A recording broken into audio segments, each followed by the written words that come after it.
What's up? Been watching a lot of movies lately. Consuming a lot of content, if you will. Now I'm feeling like I need to expel that content in review form for you. How's about a nice old movie dump? A good person. Goddamn, this is a heavy one. They give you barely any time before strapping an extra 100 pounds onto your soul. It just weighs you down early and keeps you there till the end. It's a heavy one, okay? What makes this thing so sad?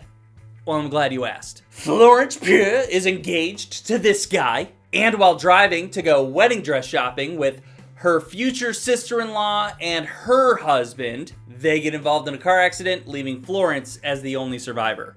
The rest of the movie takes place a year after this accident, and it's this family trying to reconcile and figure out life and just move on from an incident that changed everyone's lives involved. Morgan Freeman is the father of the woman that was killed, and now he's stuck raising his teenage granddaughter. Fate brings together, AA brings together Morgan and Florence. They connect and bring us along on their journey of grief. The acting in this, it's as good as it gets. Florence Pugh's top tier.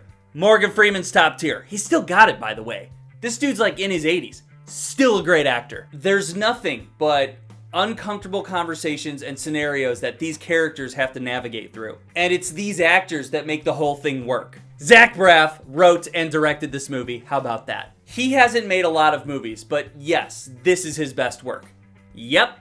Better than Garden State. He's learned a lot since 2004 about writing and directing, okay? Now this is a sad, depressing watch, but it's worth it. These characters have depth, and it's in layers and layers and layers. And we're seeing them work through the worst time of their lives. It's heavy, but it's so good. Silent Night! John Woo is back! You know John Woo. He's one of the greatest action directors of all time. Silent Night is about a dude whose son is killed during a gang shootout, and this guy whose son gets shot also gets shot in the neck. So when he wakes up in the hospital, he discovers that his son died, and he plans to get revenge on the year anniversary of his son's death. Also, since the guy got shot in his neck, he can't speak.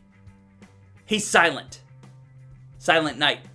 There is zero character development in this. You don't know who these people were before this incident. You don't know who they are after this incident. Whoever's left around anyway. It's just tragic incident, training, action, revenge, end. I knew going into it that Joel Kinnaman wasn't going to be talking at all, but what I didn't realize was that there was going to be virtually no dialogue in this thing at all. It's 95% visuals and nonverbal communication. That's a risky move.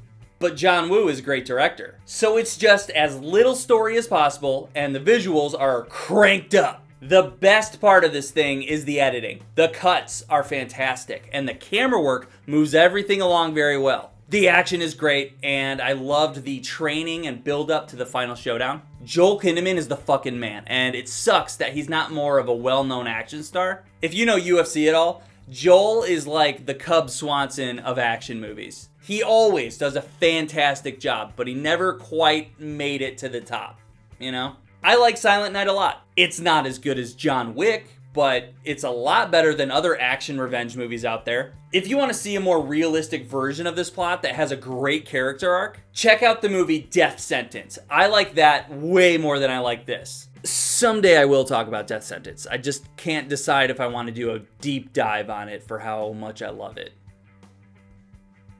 Yeah, I'll figure it out. Now that this and No One Can Save You have come out relatively close to each other, I'm curious. Are we going to see more movies with little to no dialogue? I think this would be an interesting trend to see. What can directors do when they don't have words to tell a story? They would have to be more creative directors. It could be cool. Past Lives. I have heard very good things about this, and it's an A24 flick, so I thought I'd check it out. This is about childhood friends in South Korea. Nora moves with her family to Canada, while Hae-sung is left behind and loses his best friend. Aww. 12 years later, they reconnect via the internet. They spark a little friendship, maybe a little internet relationship. They cut ties, then jump another 12 years later, and they actually see each other and meet for the first time in 24 years. This is about how people change over the years, but connections can last over those years. It does border on the line of boring, but it's short enough to keep a good pace. I did like it. I think other people probably like it way more than me. I just get annoyed watching every single character being insecure and not acting on their feelings over years and years and years. Now, what stood out to me was the locations and the symbolism and the color palette. There's so many blues and there's so many greens and it looks great. And if you pay attention, different colors represent different people. It's very clever. When this thing wrapped up, I was like, yeah, I liked it. It was pretty good. Well made, well produced, very detail oriented. Good. Some people are gonna think it's amazing. I don't think it's amazing, but that's just my preference, I guess. A24. Please don't destroy the treasure of Foggy Mountain. Okay, I know that a lot of people don't watch Saturday Night Live anymore, but the best part of SNL right now is a trio of writers, and on every episode, they get their own hilarious writer's room sketch. How y'all doing? No, dude, your face. Did you get Botox? Oh, you guys can tell? Yes. Yeah, I just got a little touch up. What? So this was intentional, not an accident? Yeah, I figured we're gonna be on camera a little more. Might as well look my best. Ben, you know I love you. Love you too. You look like you drowned. Honestly, it's the best thing on Saturday Night Live right now.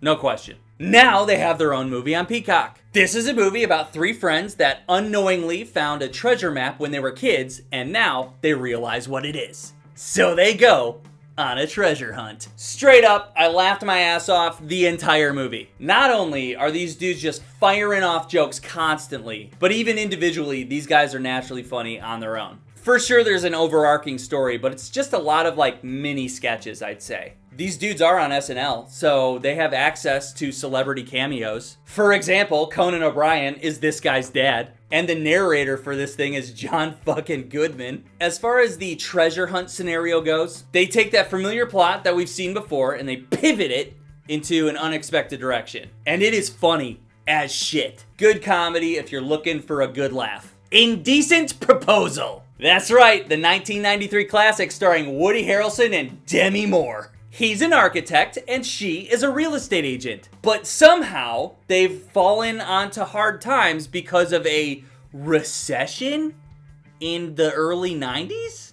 Anyway, to keep their house and not go into foreclosure, they do what any rational couple would do, and they take their savings and they go to gamble it all in Vegas. In Vegas, Robert Redford, the billionaire, is there. He randomly sees Demi Moore and he's like, goddamn. So then he meets up with Demi and Woody to offer them $1 million for one night with Demi Moore. And this movie is about this odd scenario that they find themselves in and the repercussions of the decisions that are made. Honestly, totally legit movie. It's very 90s. It takes itself very seriously, as if this is a thing that happens regularly. The acting is solid, especially Robert Redford. He makes a very convincing billionaire. He's handsome and charming and ruthless. This main couple, though, what a couple of dumb fucks. They do so many things in this that show how toxic they are together. But hey, it's the 90s, so everyone gets their happily ever after, right? Oh. Great dump, everyone. Felt good. Have you guys seen any of these movies? If so, comment. I'll chat about them with ya. Okay? It'll be fun. See ya! Subscribe! So Oliver Platt is Woody Harrelson's sleazy lawyer friend, and he's the one writing up this contract for this weird one-night stand deal that they made. And he's like, $1 million? For a woman like that, I could have got you $2 million. Yeah, $1 million for Demi Moore in her prime. 90s Demi Moore, $1 million.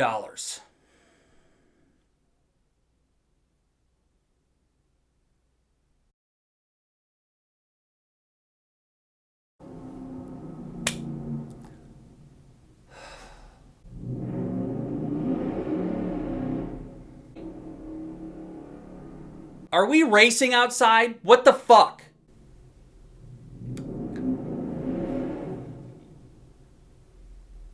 I'm about to storm outside and tell him that I'm filming my YouTube video.